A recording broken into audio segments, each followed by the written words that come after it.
Посмотрите, вот такая красота получилась.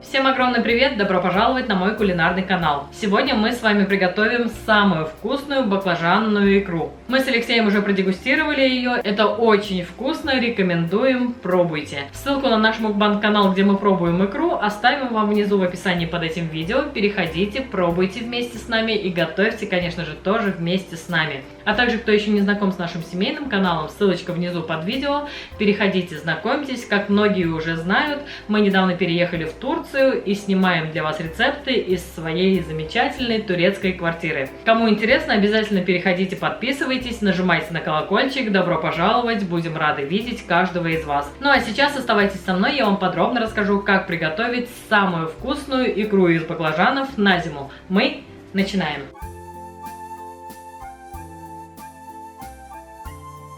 Итак, друзья, начинаем приготовление баклажанной икры мы с запеканием баклажанчиков. У меня вот такие замечательные миниатюрные красавчики в количестве 2 килограмм. Значит, что мы делаем? Нам их надо запечь в духовке. Берем противень. Я обязательно застилаю силиконовым ковриком, пусть будет.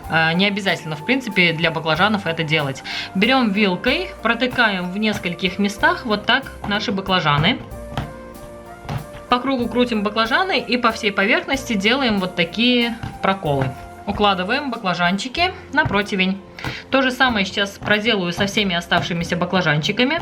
Затем расскажу, что делать дальше. Укладывать баклажаны можно как можно компактнее. Я их буду вот так вальтом ставить, чтобы все баклажанчики у меня поместились на один противень.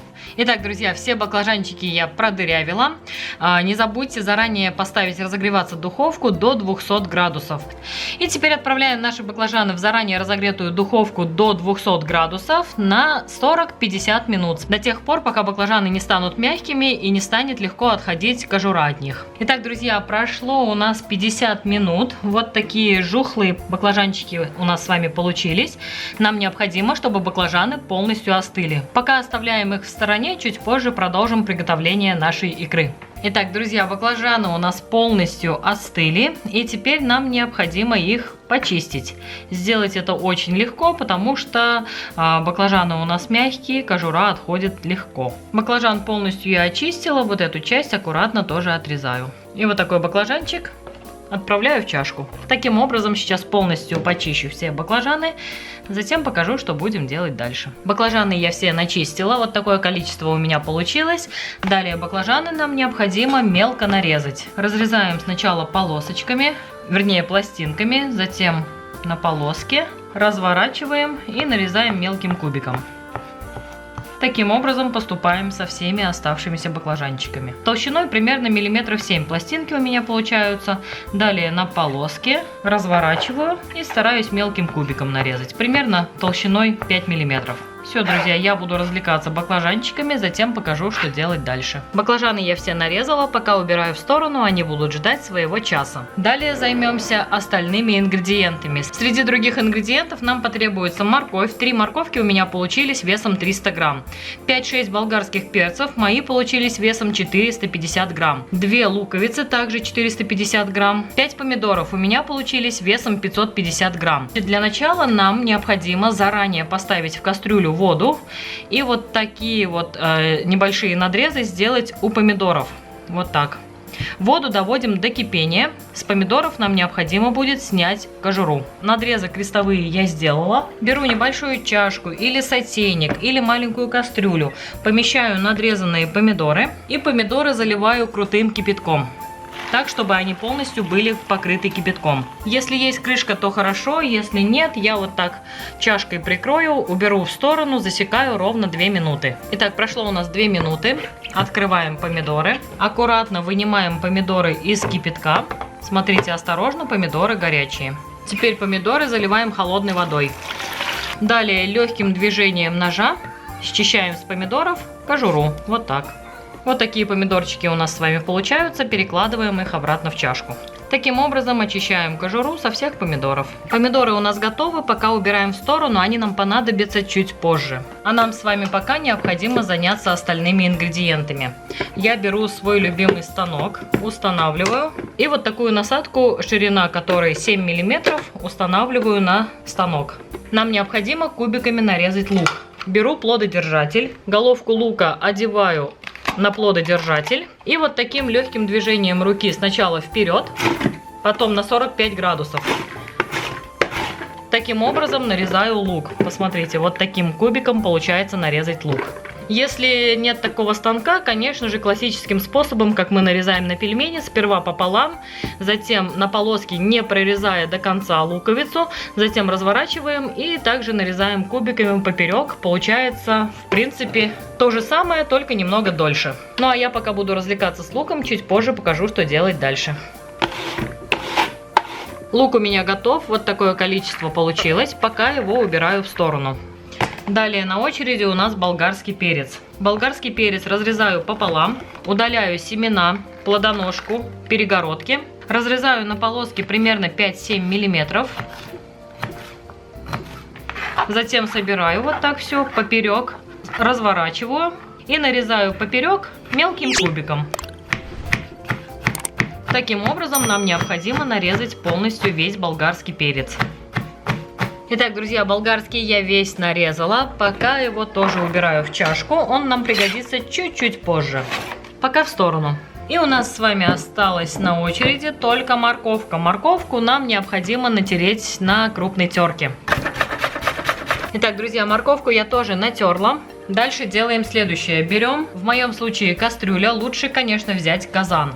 Заливаем в нее 150 мл растительного масла. Отправляем в кастрюлю лук, болгарский перец, морковь.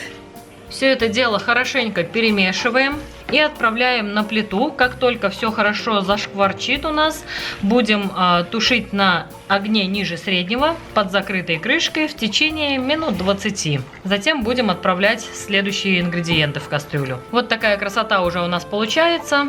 Все это дело отправляется на плиту. Изначально огонь у меня будет максимальный. Итак, друзья, на плите у меня уже все вовсю шкварчит. Это на максимальном огне. Прикрываю крышкой и тушу под закрытой крышкой в течение 20-25 минут. Периодически, конечно, крышку открываем и перемешиваем, чтобы снизу у нас наши овощи не пригорели. Все, пока продолжаем тушить. А пока у нас тушатся овощи, мы с вами нарежем помидоры. Помидорину разрезаю пополам, так, чтобы вот эта несъедобная часть оставалась на одной стороне.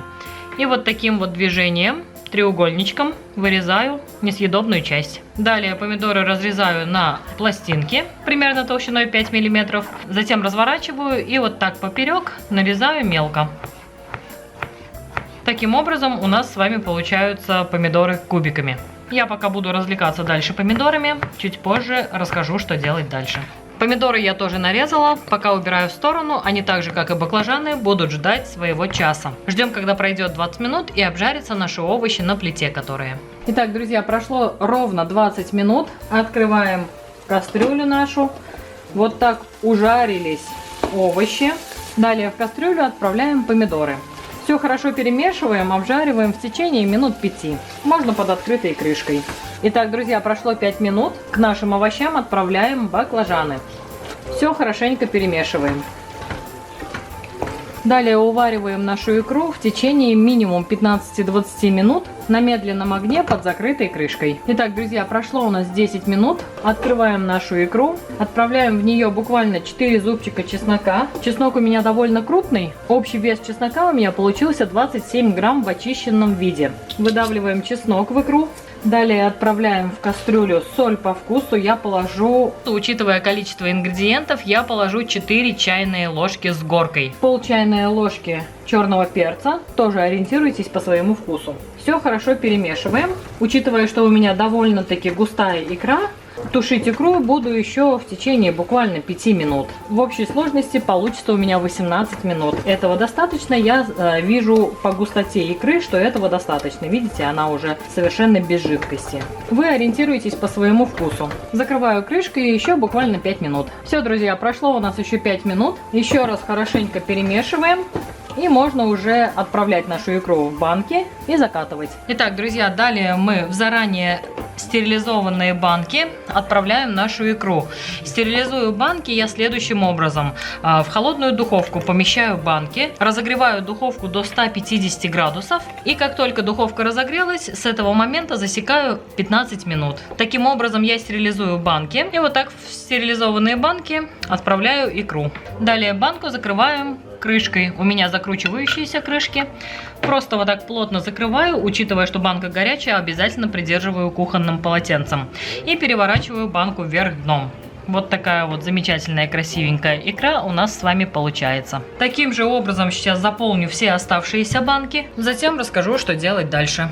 Все, друзья, 3 700-граммовые баночки у меня получилось из такого количества ингредиентов. И вот такая небольшая плошечка нам с Алексеем на пробу. Дальше делаем следующее. Банки наши закрываем одеялом и оставляем при комнатной температуре до полного остывания. Позже покажу в итоге, что у меня получилось. Итак, друзья, все у меня уже остыло. Посмотрите, вот такая красота получилась. Очень аппетитная икра. Нам с Алексеем уже не терпится попробовать ее на нашем мукбанг-канале. Вот так она выглядит в баночке. Ссылку оставим вам внизу в описании под этим видео. Переходите на наш мукбанг-канал, дегустируйте вместе с нами и готовьте, конечно же, тоже вместе с нами. Ну а мы будем прощаться. Если видео понравилось, ставьте обязательно пальчики вверх, подписывайтесь на канал, пишите комментарии. Нам очень приятно с вами общаться. Это мотивирует снимать для вас еще больше вкусных и интересных рецептов. Огромное всем спасибо за лайки, за комментарии, за пожелания. А также всем спасибо за просмотр. Всем пока-пока. Приходите еще, увидимся снова.